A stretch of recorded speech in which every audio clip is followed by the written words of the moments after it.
You jump into hot water, your reaction might be to rush out of it, but what happens when you step into lukewarm water and slowly turn the heat up? This analogy may help you understand the dynamics of a controlling partner. Some of your partner's controlling behaviors may be so subtle or crop up so gradually that they can be hard to detect at first. You may even start getting used to some of them, and then, one day, you may realize the water is too hot and you're hurting. Not all controlling partners behave in the same way, though. There are many degrees of control, and the control may be subtly integrated into your relationship. What really matters is how you feel about these behaviors. Do they make you feel insecure, uncomfortable, or hand-tied about some aspects of yourself and your life? This may be a red flag in itself. These are the most common signs of a controlling partner.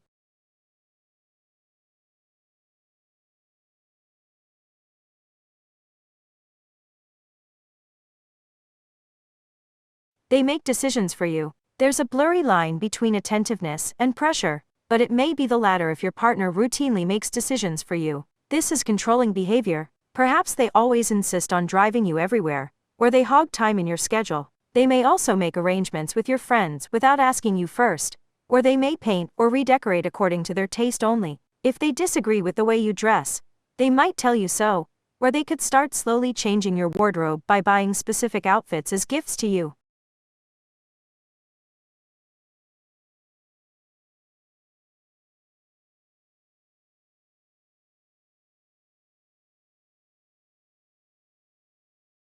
Overprotective. Caring for you isn't the same as controlling you, though sometimes it may be difficult for you to tell them apart. A partner may be overprotective if they question who you've gone out with, get upset if you don't answer a phone call right away, or act jealous of your friends and family. They may also assume that you're only safe when they're around, or they may ask you to consult with them every time you're making a decision about your life. A controlling partner may be on top of your medical appointments, draw a special diet for you, or advise you against that coworker they don't like. Any of these behaviors on their own might not mean anything in particular, but if your partner or spouse repeatedly acts this way, and won't take your interests, needs, and opinions into account, they might be trying to control you.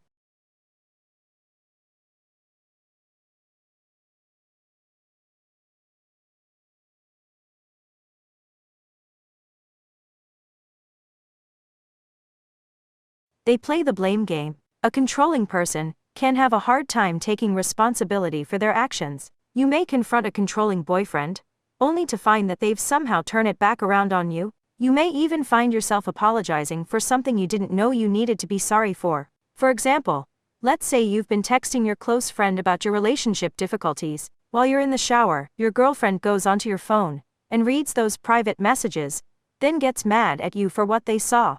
Instead of admitting that they invaded your privacy in the first place, they might shift the blame to you in order to avoid responsibility for their choices. This is a sign of controlling behavior in relationships.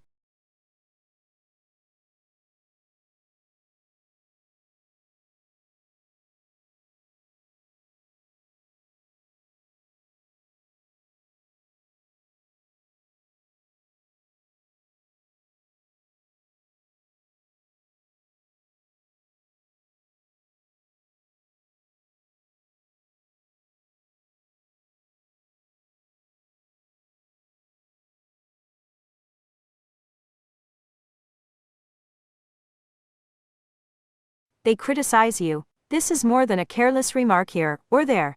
After all, we all have our bad days. Criticism can look like making jokes about you in front of other people, disparaging the way you dress, or always pointing out mistakes, like the one place you forgot to shave your legs, or a little bit of dust you forgot to clean on the floor. Over time, constant criticism can erode your sense of self-confidence, and it may also lead you to act in certain ways to avoid being criticized.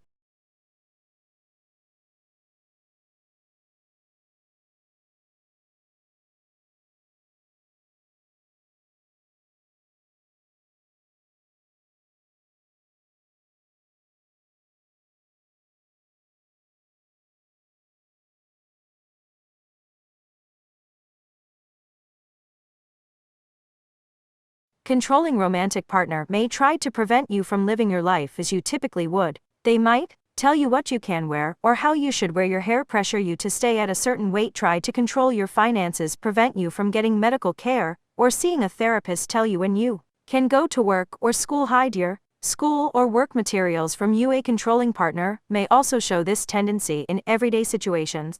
For example, they could always ask you about your conversations. When you hang up the phone, check what you just got out of the fridge, supervise what you buy at the grocery store. 6. They isolate you from others. Isolating behavior can be subtle, like tuning out the conversation when you share stories about other people, or giving you an eye roll when you answer phone calls. It can also be more overt. A controlling partner may complain about how much time you spend with other people, like friends or family. They may put down your loved ones or say that they're a bad influence on you. They may even act in certain ways that create friction when your friends or family are around. They can also isolate you by demanding your attention with a crisis, in order to prevent you from following through on plans with other people. They might give you the silent treatment whenever you choose to spend time with someone else.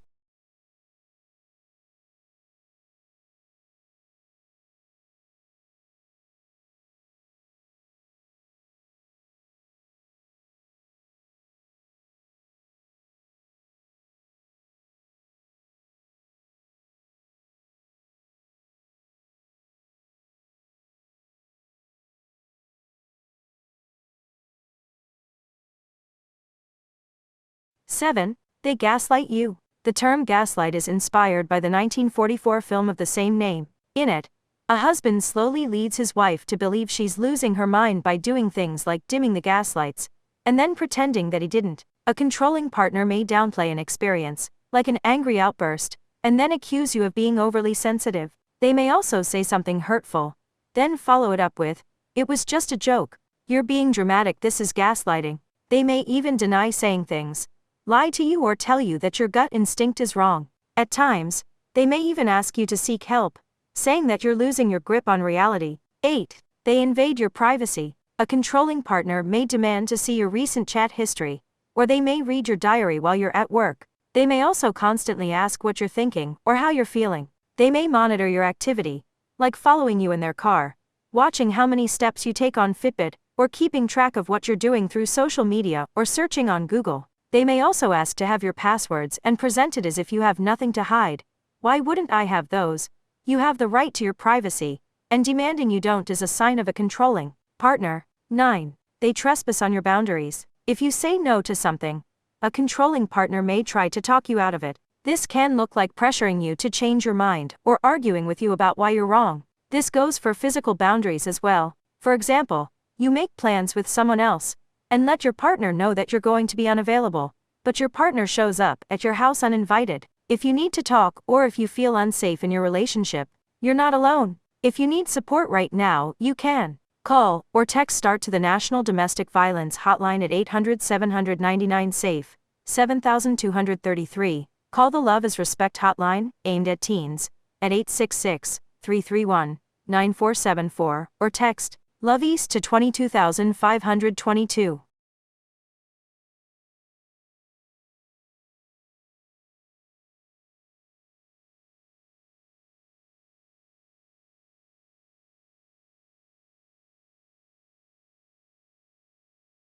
Why someone needs to control. Controlling behavior may actually be a defense mechanism for some people, in attempt to cope with a strained inner world. Sometimes, people focus on trying to control outside circumstances when they're frightened by what's happening internally. They may be terrified of being abandoned, anxious about losing control, fearful of getting too close, living with relationship OCD, or feeling uncertain about what's going to happen next. When someone behaves in a controlling way, they aren't necessarily a bad person. This may be a clinical symptom of a mental health condition. For example, it may be a sign of a personality disorder, unresolved abuse or trauma, or depression. However, this doesn't mean you have to accept behaviors that hurt you or limit your free will. There's help available for someone who behaves in controlling ways, but providing that support may not be up to you. By being more aware of the underlying causes of their behavior, you can keep things in perspective and see what's really going on. They may be in pain. Also, it's not about you. There's nothing wrong with you. You deserve to feel at peace and free in all of your relationships. Relationship woes? Our advice columnist wants to hear from you. Submit your anonymous questions here for sex, love, and all of the above from Psych Central Sex and Relationships writer Morgan Mandritta. Then subscribe to our weekly newsletter to find out if your question is featured.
To guide you in recognizing the man sent by God for you, here are some signs from the Bible that you should watch out for. 1. He speaks the words of God. For he whom God hath sent speaketh the words of God, for God giveth not the Spirit by measure unto him. John 3:34.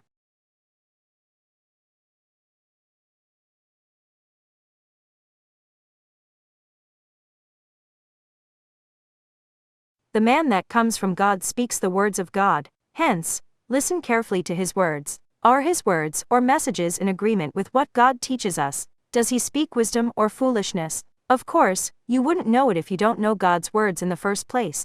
Thus, start reading the Holy Scripture.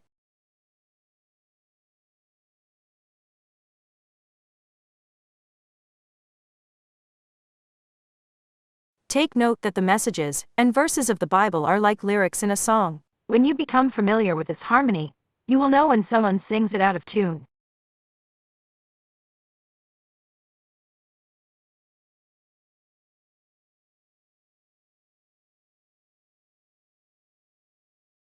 We know that God speaks about love, kindness, compassion, patience, and truthfulness, so if a guy is speaking of the opposite, then obviously he is not from him.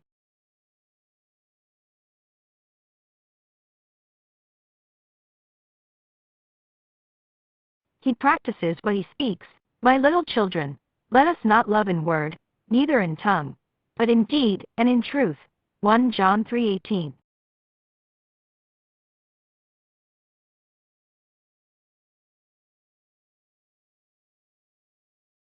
Words are futile without actions, so even though a man speaks the words of God, if he doesn't practice them, you can conclude that he's only pretending, and not really the guy sent to you by the heavens.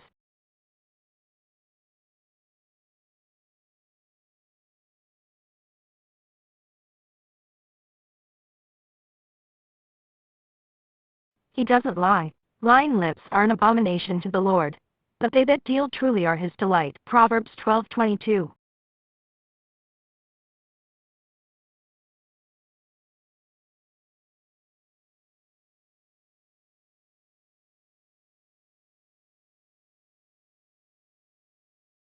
Of course, God will not send you someone who is a liar. God detests lying, right? 4. He doesn't corrupt your good character. Be not deceived. Evil communications corrupt good manners. 1 Corinthians 15:33.